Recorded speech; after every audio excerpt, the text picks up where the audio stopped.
4. All right, here we go. Let's do it in 3, 2, 1, and we are live. There it is, ladies and gentlemen. Welcome to Weather Center Live.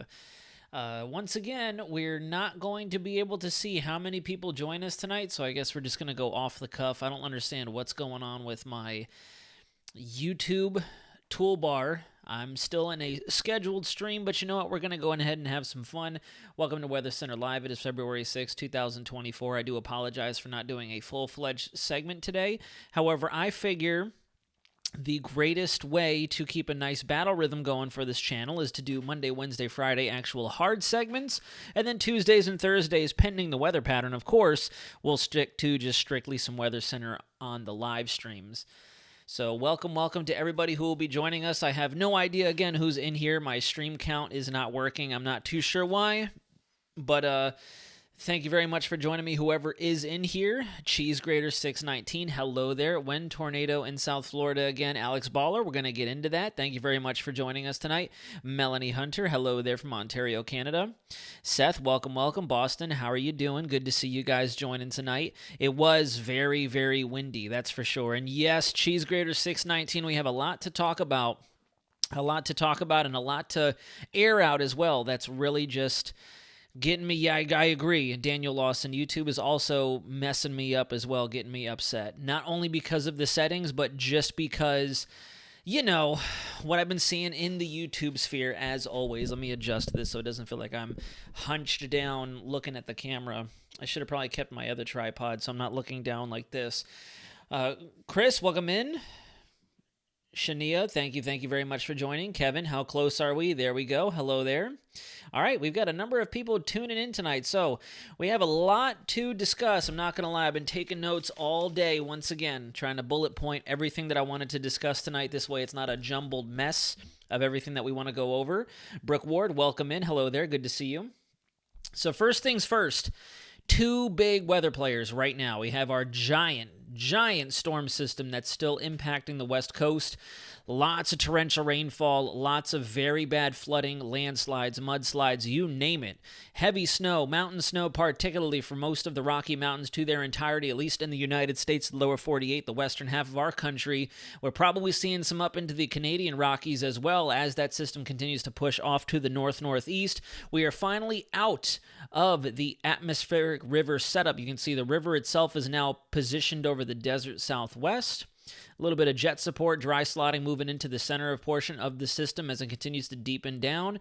We also have our cold core convection, the convection associated with the cold sector of its outlining trough and jet stream now working its way towards the shoreline, which is why, believe it or not, California has had several tornado warnings and hail warnings, severe thunderstorm warnings going on for much of the last 24, 48 hours now. Secondary system is going to be just off our coast. That gave us a little nice batch of severe weather.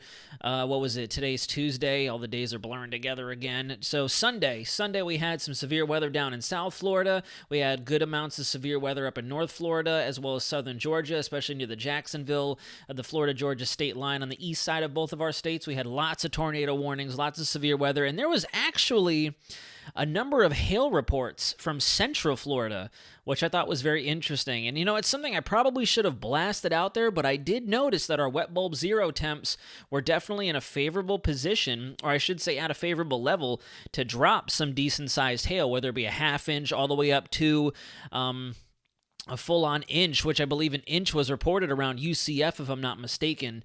I think a few of you had left it in the comments as well or messaged me on Instagram one way or another. You get mentioned that the greater Orlando UCF area saw some big hail that fell with this system. So lots of good severe weather with it. Areas that were not predicted to get severe weather surprisingly actually did realize it, which was very intense. It didn't play by the rules. So now what we have next, we've got quite a bit up next, but there's not a whole lot of confidence with a lot of it just yet. We have one potential storm system that's going to drop in with a shortwave trough down through the south like so, and expected to develop somewhere in the southern plains in the Dixie Alley Deep South area. Now the latest trends have this thing transitioning across the Gulf Coast before finally scraping the mid-Atlantic coastline and eventually just kind of boomeranging out to sea.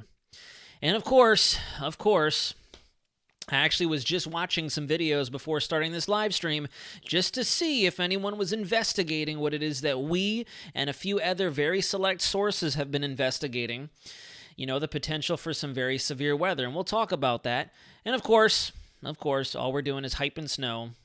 Return to wintry precip, looking at a snow threat. And I wanted to comment on these videos so bad and say, you do realize that with the latest model runs, almost not a single model is calling for even like a snowflake at this point.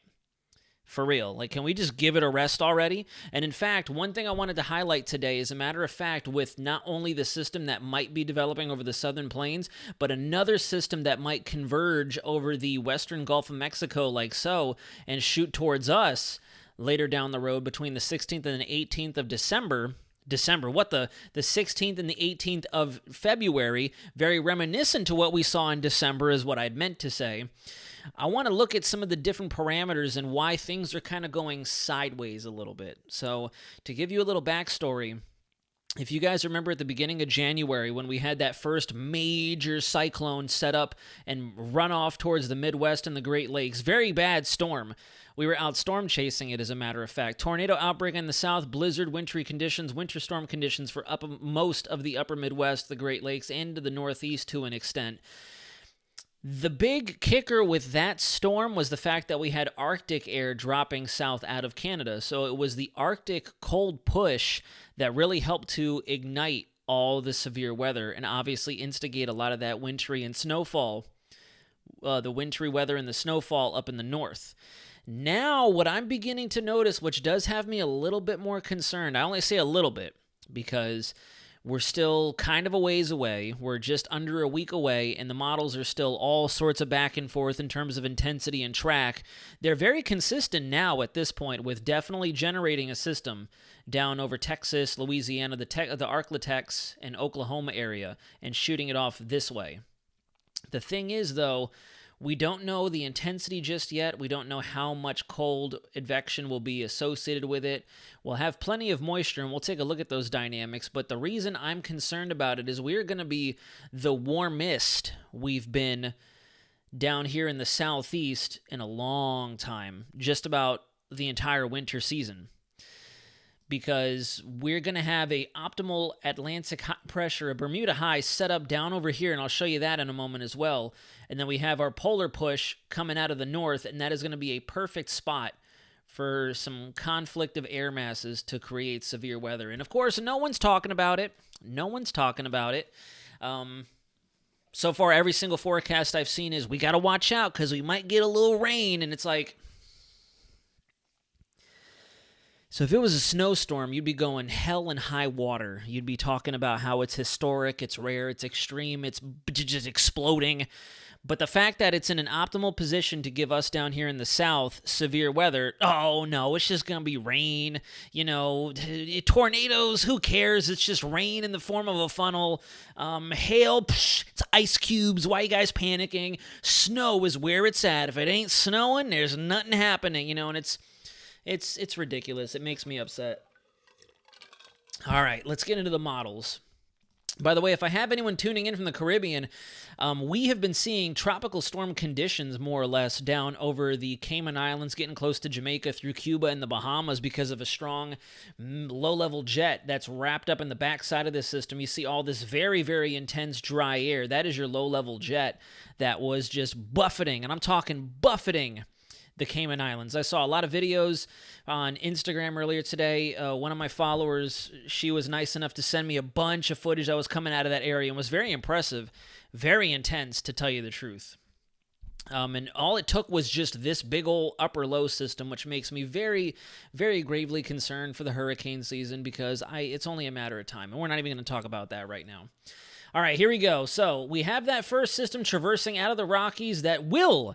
This is one time on the channel where I will say yes, lots of snowfall going across Manitoba, Saskatchewan, through Montana, the Front Range of the Rockies, and Wyoming and Colorado and the Dakotas. We've been talking about that. It's moving like clockwork. Nothing has really changed with that. The models are very locked in terms of what's going to happen with that system before it maybe tries to produce a little bit of lake effect for Michigan, maybe the extreme easternmost portions of where our Lake Erie, Lake Huron are. Maybe, depending on how much cold air we get back behind behind it.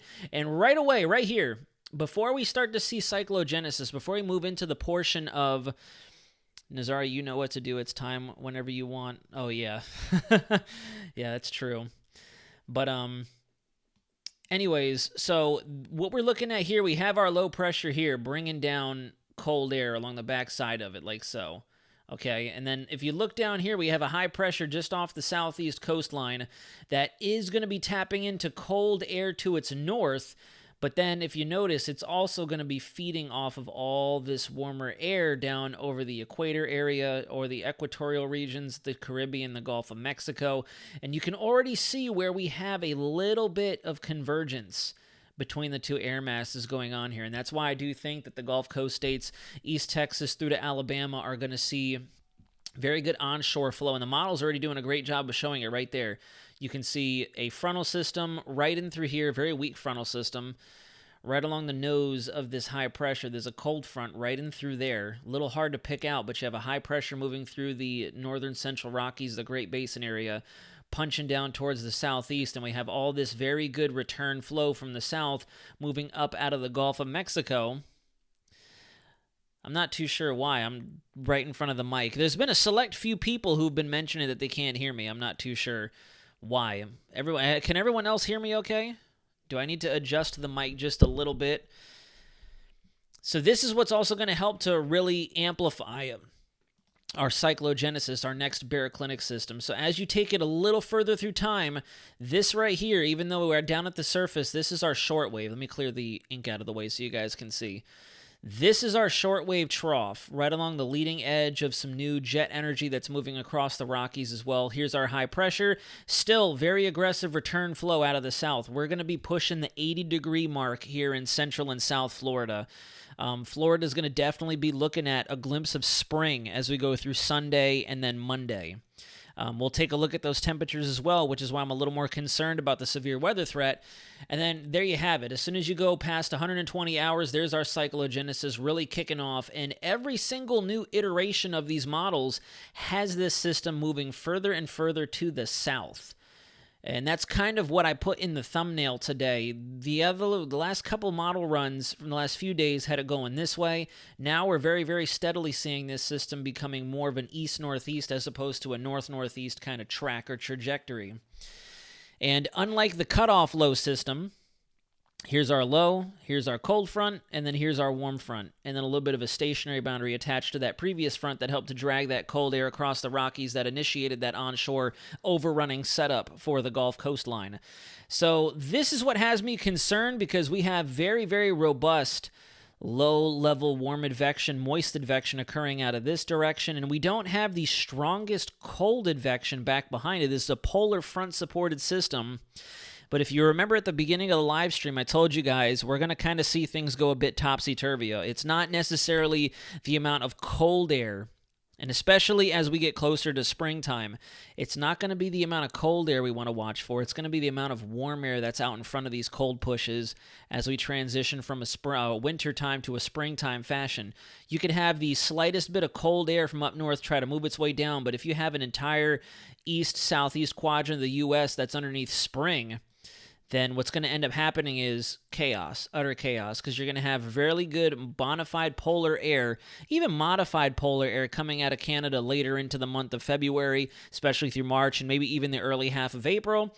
And then spring is going to be full effect over the south. We're going to have nothing but humidity, 80-degree temperatures, very good moisture advection occurring across the south. And as these two collide, that's where your tornado outbreaks start to occur. Travis, good question. So you know what? I've been wanting to look at that, and I did notice 12Z was kind of hinting towards it, and then 18Z GFS completely backed off on it. Let's see. Who else did we have join in? Scolded, hello there. April, thank you very much for joining us. Chris, Travis Cranford, by the way, I do see you asking questions. Welcome in. Twilight Firefly, hello there. Thank you very much for joining us tonight. Mick and Marley, howdy, howdy. Welcome. Thank you very much. Thanks, everybody, for joining in tonight. So that's what the problem is. It's not necessarily going to be the cold air with this system. It's going to be how warm are we going to be on that right side quadrant underneath the warm front and out ahead of the cold front, because that's where I do think we could get some severe weather out of it.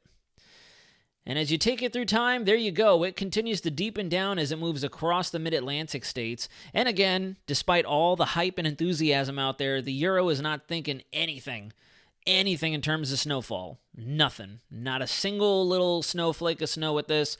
I don't know why everyone's mentioning snowfall this, snowfall that, yada, yada, yada. I'm more so concerned about severe weather with this, especially with the dynamics that we have in play. And then we'll switch over to the GFS, and you can see I'm going to leave it static right here at 0Z on Tuesday. The GFS is really in line with what the Euro is thinking. This is 12Z, by the way, 12Z. Let me switch over to our rain and snow, and you can see, again, GFS, no snow. I don't know what's going on. I don't know what everybody out there is looking at. We got to watch for the snowfall. We have a big old low-pressure system with a solid cold and warm sector, possibly producing severe weather. But the first thing on everyone's mind is, where's the snow? Where's they got to pull out a microscope? Where's the snow? I don't see any blue on there. There's the 540 line. Why is there no snow? We got to look out. Maybe there's snow. They're going to ignore everything else, all the writing on the wall. Look at that. Maybe just some very faint higher terrain snowfall at best, and then nothing. Shh. I'm not even going to finish that sentence, but you know what I mean. So anyways, this is what has me concerned right there. So if you guys look, we do have a really good digging area of polar air to the north, like so, getting mixed down with this. And then here's our 576 line. Here's our 570 line. So we are definitely entrenched underneath subtropical/modified tropical air over Florida. More than likely got some really good turbulent mixing going over Georgia, the Carolinas, maybe even a little bit before that as well over parts of Alabama as this thing really begins to get going. And you can see even back here, this is a very, very bona fide Baroclinic system. Perfect example of a Baroclinic system. You can see our thickness lines run through it like so. This is your very, very textbook definition of a baroclinic system. You have warm air on this side, you have cold air on this side, and as that low gets going, it's just going to start spinning. It's going to spin, and that's exactly how you get your fronts. That's exactly how it's going to get your fronts. Florida man. Yeah, that's clearly blue. As a matter of fact, you know what? Maybe if I turn the inversion of the colors off, I've been lying to you guys this whole time. This is actually snowfall for the Gulf Coast. The Gulf Coast is getting snow. It's going to be 5 inches of snow, guys. I'm calling it for Central Florida, Haines City. Please, I hope you guys are recognizing that I'm being sarcastic. So Arctic air, that's to be determined, Devon Temple. That's going to definitely be to be determined. Because, see, this is as I fast forward. This is now the following weekend, February 17th, as we're getting into Friday night, early Saturday morning. Two things I want you guys to notice. We have a low here. This is a polar front jet low running right along our 528 thickness line, but then here's the Arctic air. There's your Arctic air right up along the U.S.-Canadian border, so it's trying. It's trying, and it looks like there's a nose of high pressure getting ready to bring it down just behind where this cold front is. So if I were to do some brief synoptic analysis, this is what we have going on right here. We have a low pressure right there. And then we have, let me go use a lighter red. Here's our, we'll say, warm front. There's not a lot of warm air out there, but there's our warm front. Here's our cold front right up along the leading edge of that high pressure getting ready to swing down. All this cold air is coming down. You can see the gradient with it is definitely very fierce. So I have a very rapid increase in pressures, 1020 to 1040 over the span of maybe 800 to just under 1,000 miles, if that. And then take a look down here. This is something that has been very, very well piquing my interest on the GFS. None of our other models can see it just yet because obviously we're still way out in time. The Canadian model is starting to pick up what the GFS is putting down. It's not quite there yet, but this is also on my radar for another potential severe weather event, very reminiscent of what we had go on in October. I know we keep going back to that, but that's the last time we ever had something like that sneak up out of the Gulf and come towards us the way that it did. So that's something else that's on my radar. You could see that would be a very, very rough event for us here in Florida if it does come out of the Gulf of Mexico and come right over the state of Florida just like it did in October. And I guess you could say also in December too. And then here comes our polar/Arctic front. Here's the cold front down through here now.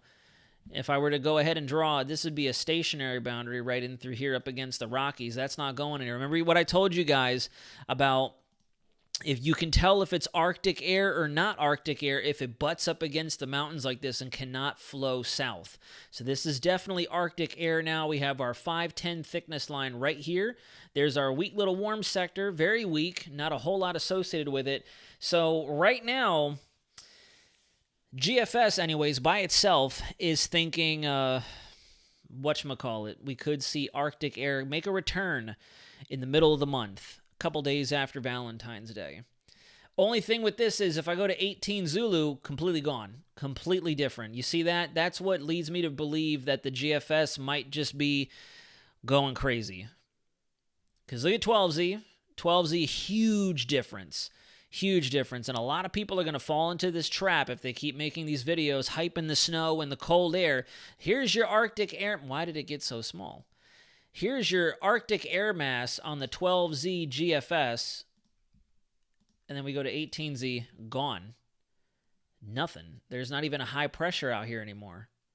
It's all warm air. We're back underneath a ridge. It is completely flipped 180 degrees. The only thing that hasn't flipped 180 degrees is this bad boy down here. It's still in the Gulf of Mexico. And that's been out there for, I believe, 2 or some odd days now. If I go back to the 4th at 12 Zulu, yeah, see, there you have it. It's still down there. So definitely waiting and watching to see what this is that takes shape, because the GFS has been trending it for a couple of days now. See, was it on there at 18Z? Yeah, 18Z was on there as well. 18Z, we had a weaker formation of it, and then there comes something else right there. 18Z on February 3rd had something down there. So the GFS is picking up on something that's going to try to cross over from the Pacific AOR into the Gulf of Mexico AOR with a little bit of assistance from something coming out of the Caribbean. If I switch over to the Canadian model does a good job of kind of highlighting it. So there's our first system that's going to be moving through, staying just along the leading edge of that 540 line. So even the Canadian model is thinking no snow at best. No snow at best, that's for certain. And then notice what's very interesting about this, and this almost had my alarms going off. My alarms were almost going off, and I was like, oh, God, no, what is that?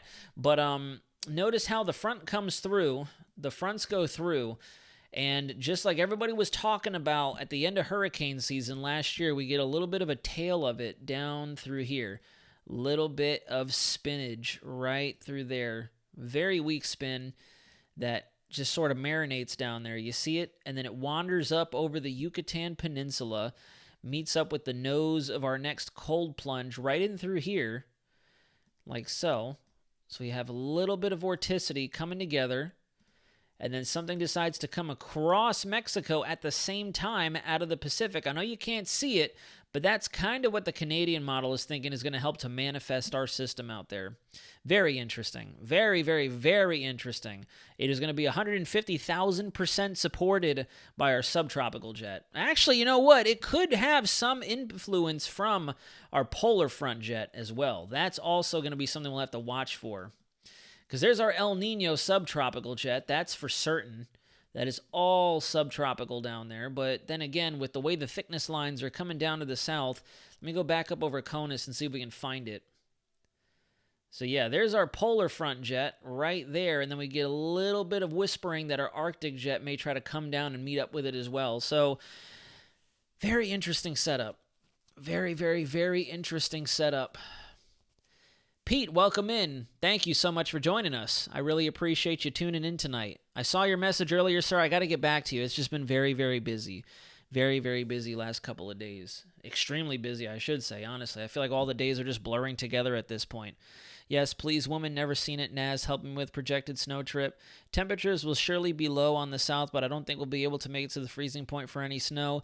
No, I don't think so either. I don't think so either.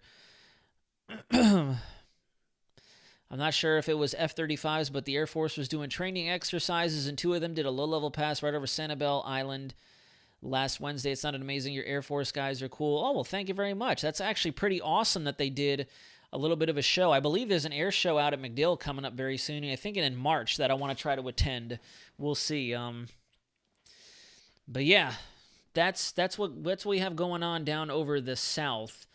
And you know, a very interesting setup. We're looking at 500 millibars. This is, again, the GFS.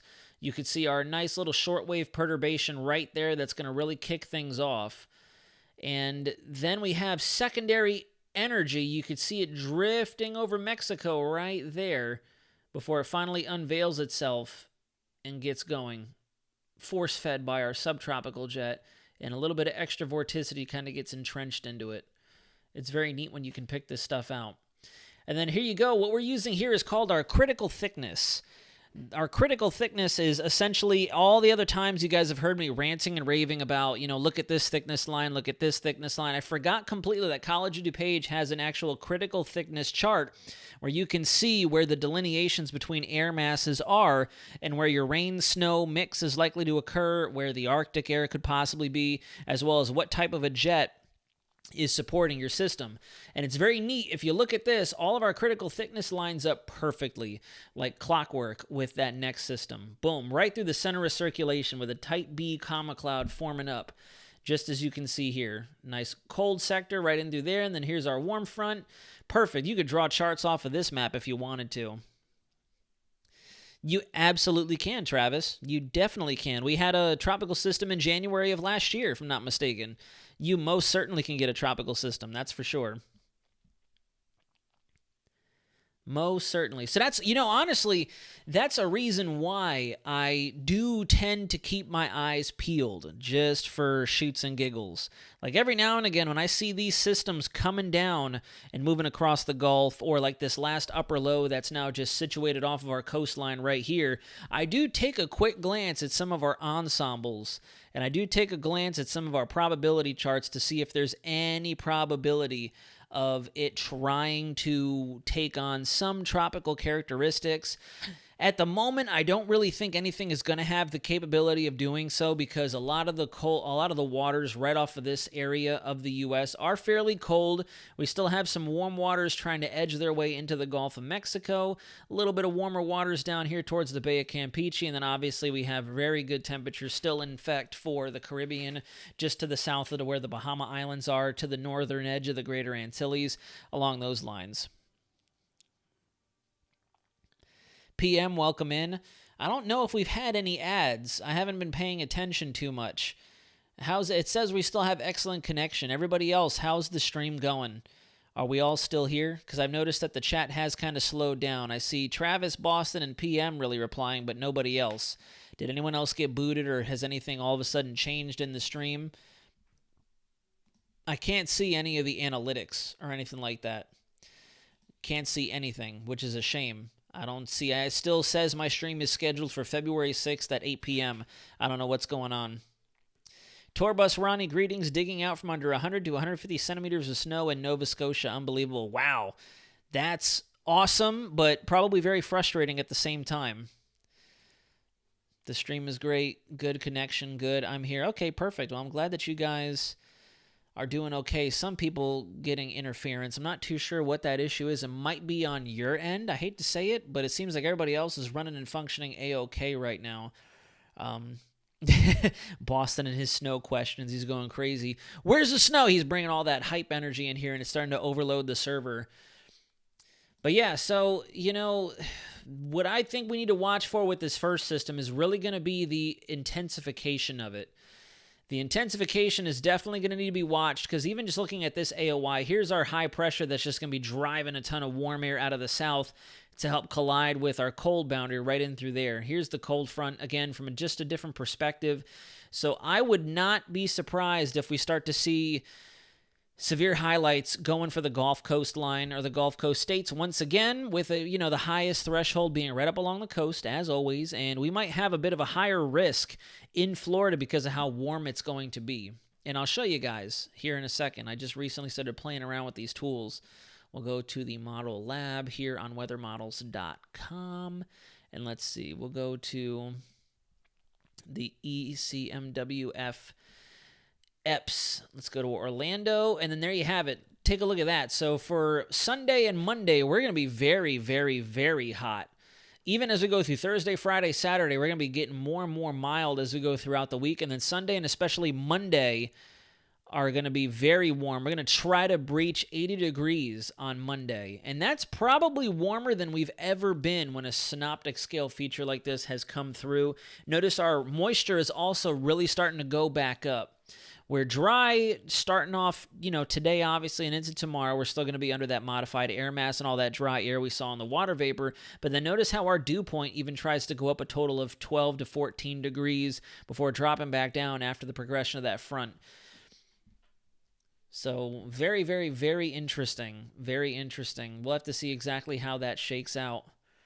If I switch over to this and show you the lower dynamics at 850 millibars, you'll see that we have just the right amount of cold air coming in on the back side of it right there, and then very good warm air out in front of it. The only thing is our models are not thinking we're going to have as robust of a low-level jet setup. The Euro, on the other hand, does think so. The Euro thinks we're going to have enough 850 millibar winds to get some exciting situations unfolding. You can see right in through here as that system really gets to go and kicking off.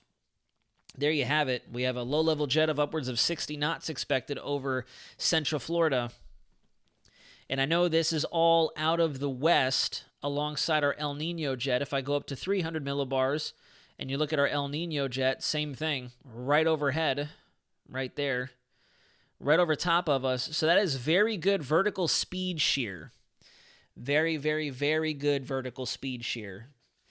And with the amount of warm and moist advection that we're expecting to come up out of the Caribbean and out of the Gulf of Mexico, I would say it's anybody's best guess what is possibly going to happen. You come back over to the GFS, you go to the surface products, and you go to the Theta E, and the Theta E shows you perfect. Look at all that really warm return flow right there. See that? That's why I'm thinking we could definitely get some severe weather. I mean, even if it's highlighted as a marginal risk, the marginal risk that SPC had out the other day definitely busted wide open. They had a marginal risk and a level 2 risk down for extreme southern Florida, and then they had northern Florida and central Florida highlighted for the level 1 and all the way down into just the green thunderstorm shading. And we had confirmed tornadoes in Georgia, big hail in northern Florida closing in on Jacksonville. We had another tornado, I think, headed for the Jacksonville area, if I'm not mistaken. That was also confirmed on the ground. So they busted that thing wide open. So at this point in time, I'm really not concerned with what Storm Prediction Center puts on their charts. I'm more just focused on what dynamics we have coming into play with this system. And the further south it goes, the more aggressive of warm, moist air we're going to get out ahead of it right there. You guys can kind of see it kind of surging in. We have very, very, very good dew point temps across much of the peninsula, and then we have all of our drier dew points trying to work in on the back side of it.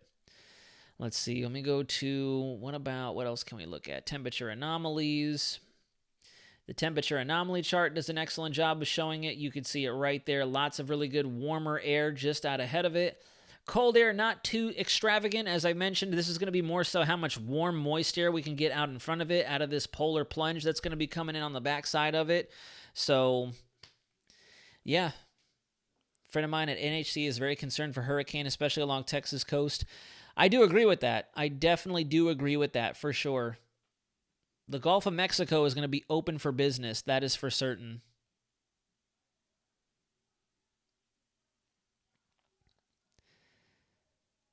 I don't think we had a advertisement insert. I don't believe that the advertisement should have inserted again, because I don't think they go on that repetitive of a base. I think I have them on very conservative, so we get one every like 20, 30 minutes or something like that.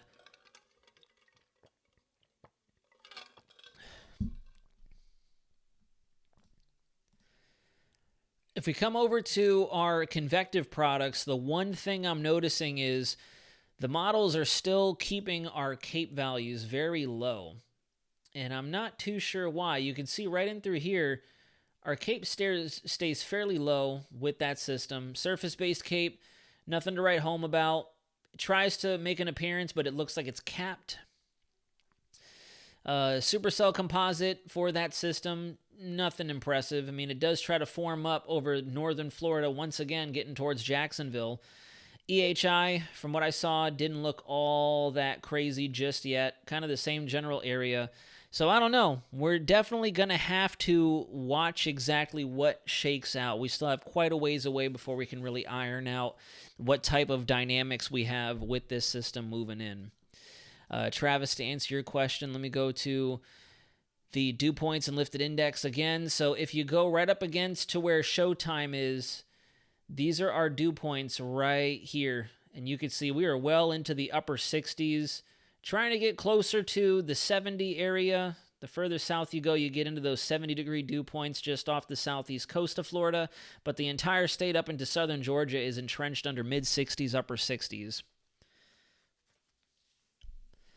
And then you can see where the front is plain as day. Here's our front dipping down like this. Nice little cold and dry plunge right there.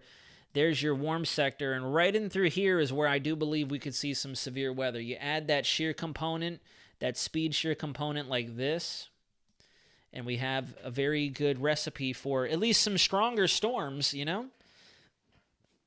We'll definitely have to see. The dew point is there. The temperature is definitely there. Let me see if we have, do we have precipitable water here? I want to see what precipitable water looks like. If we have enough moisture in the atmosphere, that's also going to help it quite a bit as well. Yeah, see, look at that. Look at all that. Oh, no, that's the next system. Let me go back a little bit. There's that system. Yeah, I mean, we have really good, almost upwards of 2 inches of precipitable water. 50 knots worth of wind. The mean wind from surface to 400 feet is going to be right in that optimal shear range. So, I don't know. Then look at all that dry air working on the back side of it. There's your dry air entrainment process, possibly. Right in through there. Let me take a look at, let's go ahead and dig in just a little bit more. Let me go back to 12Z. It's a little bit more reliable. And I want to see, we'll go right here at 0Z on 2. No, we'll go 12Z on Monday as that system's really getting set up. We'll go up to northern Florida. And let's see what our soundings look like. So this is first thing in the morning. So obviously it's not going to look that impressive. Here comes the system. We don't really have a lot of cape with it.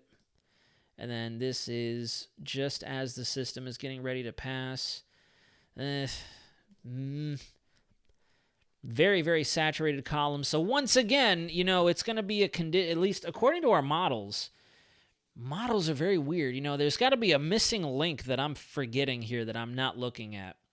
There has to be a missing link that I'm not seeing. Either that or we're just going to be that clouded in to where once again we're just not going to realize a lot of that surface heating.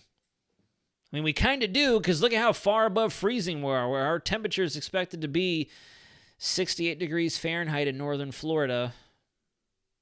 Let's see if I go back. Yeah, we're just going to be very saturated, and this is moist adiabatic. So again, this is a conditionally stable, conditionally unstable sounding, however you want to put it. Very interesting, very weird. Let me go down a little bit further to the south. Let me go to central Florida, right in our neck of the woods, basically, more or less. Let's go up one more. Let's see. Oh, there we go. Look at that. So see, now that's definitely very capable of producing very strong storms. That's getting into the absolutely unstable category right there. That is far more unstable than it is stable. Still very interesting that our cape is very low and our decape is fairly high because of that dry air entrainment that I was mentioning to you guys. So now we're starting to see those steep lapse rates, and then the front starts to move through. So Central Florida definitely has a good shot if this holds true, obviously, if this holds true. Yeah, definitely. I think that might be also what it is. The further north you go, there could be an elevated lid or an elevated cap. There is some subsidence that's trying to dig in. I noticed that there's multiple subsidence inversions. Further north you go. This looks very impressive, though. This right here, this little segment of the skew T, that is definitely an absolutely unstable setup right there. And then it goes back into conditionally unstable. And then you kind of get that, like you were saying, that above ground cap right there, a little bit of subsidence.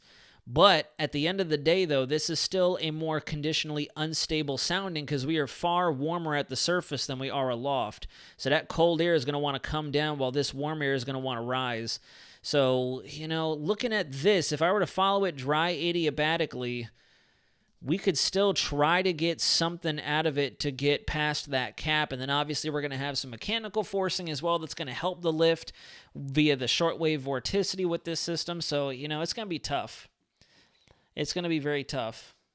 Matt F-150, welcome in.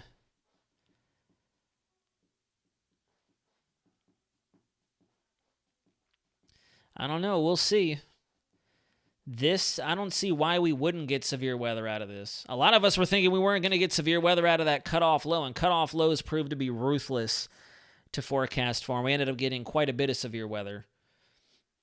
So I don't see why we wouldn't get it here. We have a bit more of an optimal setup, as a matter of fact, too. Let's see what our Euro soundings are thinking. Let me go over to the European model at 12Z.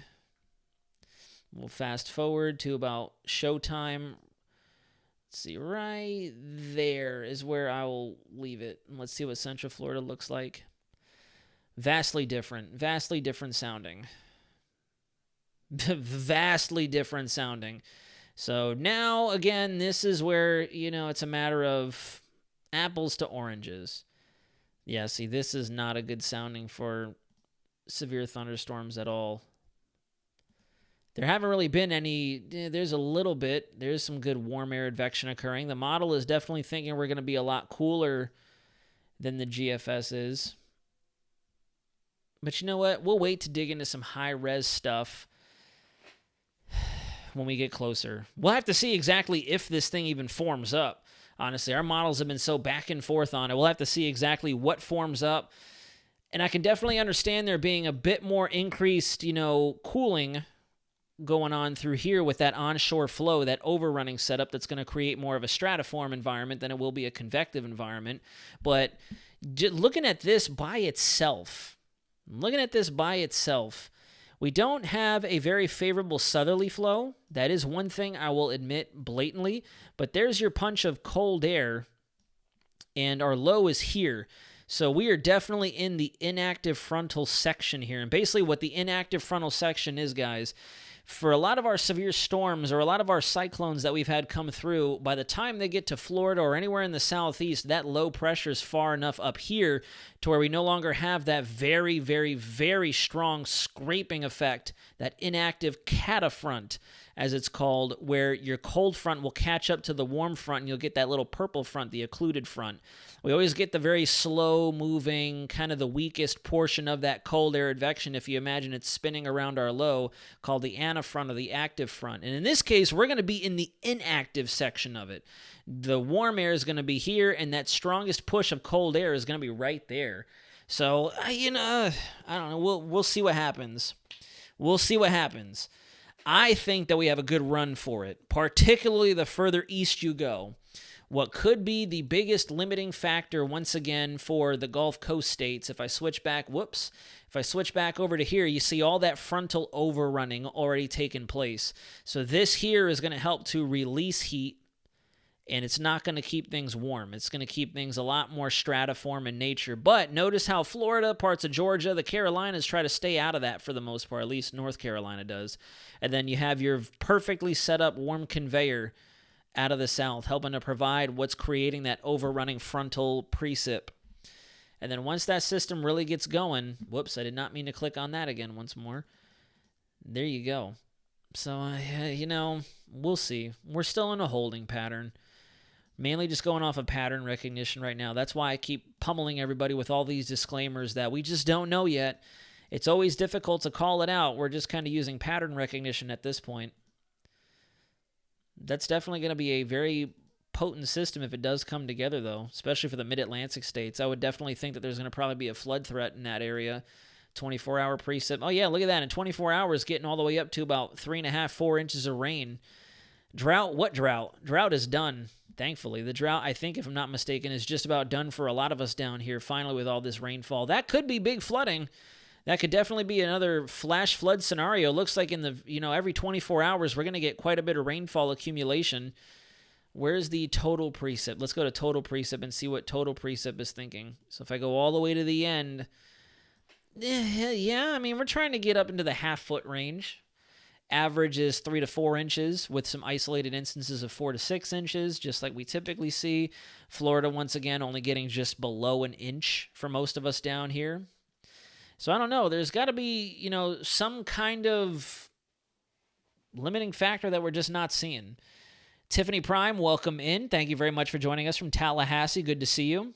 Did you see where Hurricane Center is going to be using new forecast cone? I did see that, yeah. And, truthfully, I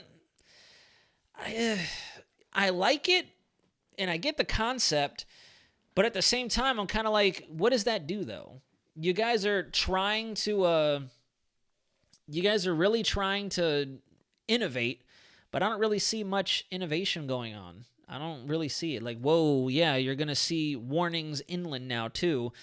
And at that point, forgive me for saying this, but if you have a hurricane or a tropical cyclone moving towards you, common sense would infer any, ordinary individual who has even as Walter White would say, the remotest inkling of how a hurricane operates.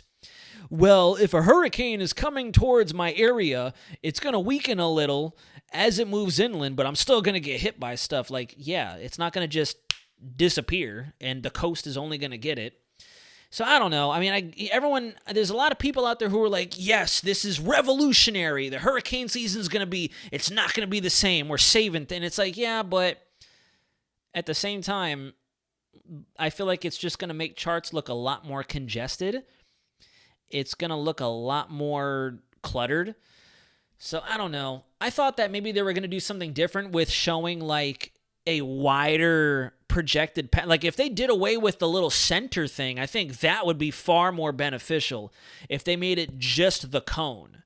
Just a cone. And I know that might seem a little ambiguous, but I think if we did just a cone and then kept our watches, warnings, and advisories in the wind field, I think that would be far more beneficial than just a line with that margin of error. Because that's when people get fixated on, oh, the line is where the center is going to go. That's who's going to get affected, so I'm fine. And it's like, no, if we do just the cone and add the wind field and maybe like a storm surge overlay that for folks like us who can click on it and take a look at it, or if news stations wanted to cycle through different overlays, like here's the winds in the cone, here's the storm surge in the cone, your potential flooding in the cone, like I think that'd be a lot more efficient than simply just adding more warnings.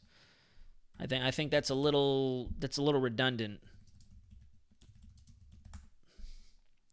Let's see. Yeah, see, here we go. It doesn't really do a whole lot. In my opinion, it doesn't do very much. It still looks exactly the same. The only difference is now we're just getting a little more shading.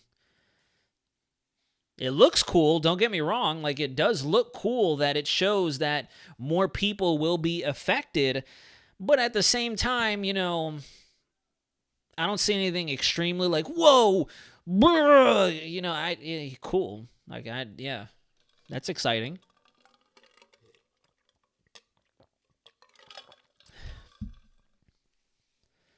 I'd have put 2 and 2 together. I have a major hurricane hitting just south of where I live in Central Florida, so no, Sherlock, I'm probably going to see very strong situations or very strong impacts in Central Florida depending on how fast it's moving.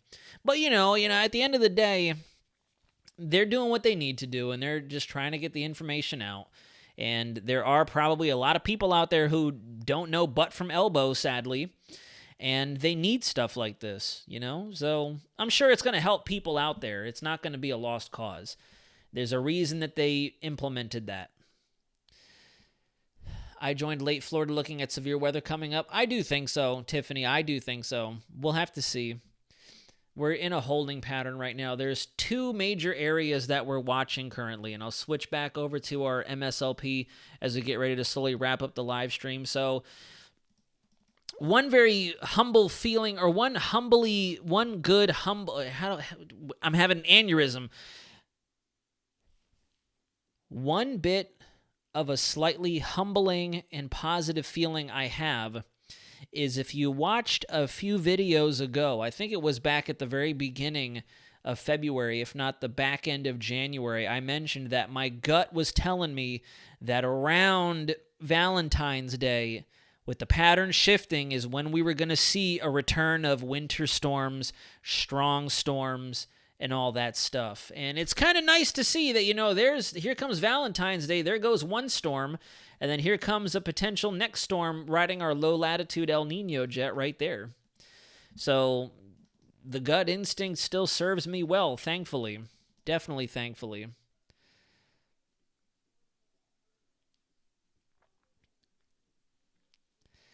So we will see. That's another thing too, Travis. Yeah, I don't understand the point of that. You would think that they would be preparing a product to roll out as hurricane season started, but it's like they're only anticipating we're going to have major storms to document in late August. And I think that's a fallacy on their part as well, because I bet you 10 to 1, a lot of people are going to think that, they're not going to roll that out because we're not going to have any bad weather or hurricanes until late August. No, you're going to be sadly mistaken. Let's put it that way. So, and it's a little too early to be saying no or yes. It's way too early to be saying no or yes. I think we do have a decent run at severe weather early next week, and then thereafter, especially if this system gets going down in the Gulf of Mexico. In fact, this system is far more concerning to the naked eye than the first one is. They're both going to be very intense systems depending on how well they organize and how fast they come together. This right here is definitely going to produce something. This will definitely create severe weather if this solution holds true. If this solution holds true, I do believe we're going to get severe weather out of this. I don't see why we wouldn't. It just doesn't make any sense to not get severe weather. And I'm not saying anywhere like Florida or down here. I'm saying within this area, it would be very far-fetched for no severe weather to happen. Very far-fetched. But again, we're up in the air. And then if we have this system actually do start to trend on our models and it does form in the Gulf of Mexico, this will definitely be far more subtropical in nature than it would be polar. Because notice our 540 line and our 528 line are way up here. So this is definitely an interesting phenomena. This is 150% El Nino driven. This is all subtropical down here. So this is also one we'll definitely have to watch for. And I've already been looking at some of the convective parameters for it. I'll switch over to that real quick before we get ready to end the stream. And just for example, we'll look at the helicity for that next system. So there's the first one. Decent shot at seeing some isolated severe. Then the next one, as it comes out of the Gulf of Mexico, maybe this was a bad example. That's definitely very capped. Here's our supercell composite for that next system, and you can see that it actually 18Z must have washed it out big time. 18Z is not showing anything with it. Yeah, never mind. I don't know. These models are on the fritz. 18Z is not showing anything for that next system. So, to be determined. I'm more concerned with what's right in front of me, i.e. early next week, than the following weekend. Lots of wiggle room. Lots of wiggle room to catch ourselves and, take a deep breath and get ready for the next one. We at least have intervals between these systems. I agree. I do think that, and I don't see why we wouldn't, truthfully. If El Nino washes out and we don't have a whole lot of African dust in the Gulf of Mexico and the Caribbean, I don't see why we wouldn't get a tropical storm in June or July. Could even get one in May. It's very doable. We had one last year. We had something show itself late May and then get named on June 1st. And then we had a very active June last year in an El Nino. So, yeah, to be determined. But we're going to go ahead and end the live stream, guys. We'll go ahead and investigate a little bit more tomorrow, as well as on our next live stream on Thursday evening. So that's going to more or less be our battle rhythm moving forward for a little while. We're going to do Monday, Wednesday, Friday. We'll do just regular videos, full-fledged videos for the channel. And then on Tuesdays and Thursdays, and as the weather cooperates or doesn't cooperate, we'll do live streams twice a week and see exactly how that plays out for us. But there you go. As of right now, it really doesn't look like the Northeast is going to get a lot of snow. We'll have to see. Snowfall is not really in the equation as of right now, even though I know a lot of people will argue and beg to differ and say, huge snow. And that's what's crazy. I bet you 10 to 1 if you click off this live stream, open up your recommended YouTube videos, we're going to go from hearing me saying, snow doesn't look very likely, I wouldn't sweat it too much. Click off, go to recommendations, huge snow, major snowstorm coming in. And it's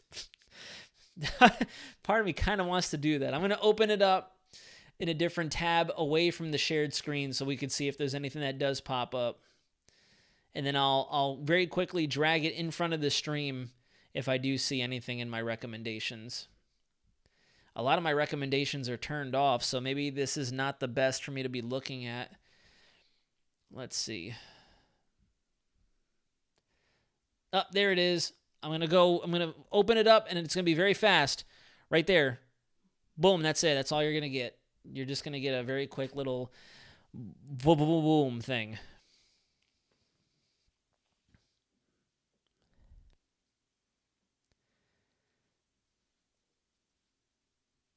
But all right, folks, that's all she wrote. I do sincerely appreciate every single one of you who joined us tonight.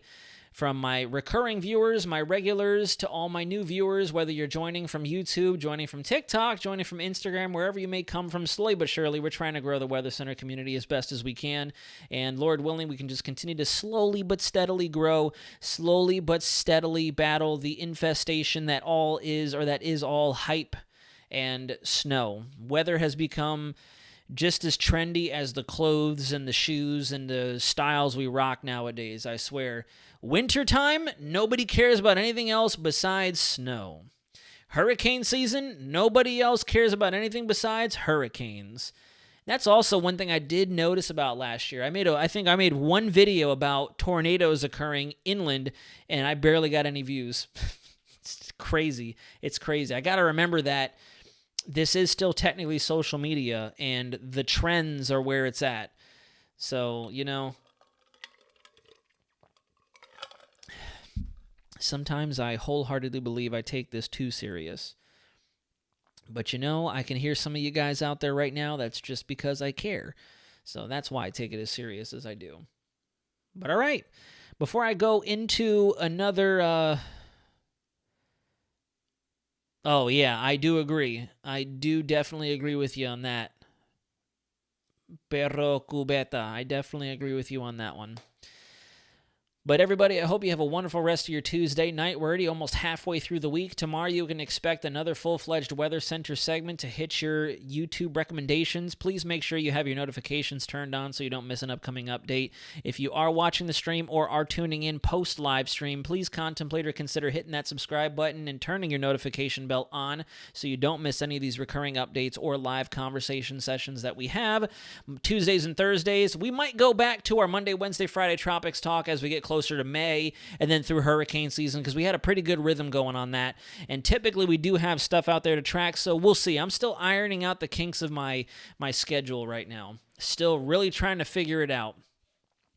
Oregon is still probably getting blasted by a lot of the stuff that's going on with our atmospheric river and that huge barotropic system that's trying to work its way through. I would not be surprised.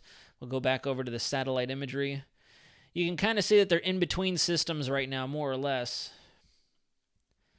Yeah, so our low is trying to move up. The eastern half of the state is probably seeing some stuff, and then it looks like we have a trough trying to dig back in on the west coast as well. So we have this intermediate zone right in through here where there's far and few in between, nothing happening. So yeah, guys, there you go. I hope everybody has a wonderful evening. We'll talk to you again very soon. Please keep an eye out on my latest video tomorrow that we'll be releasing.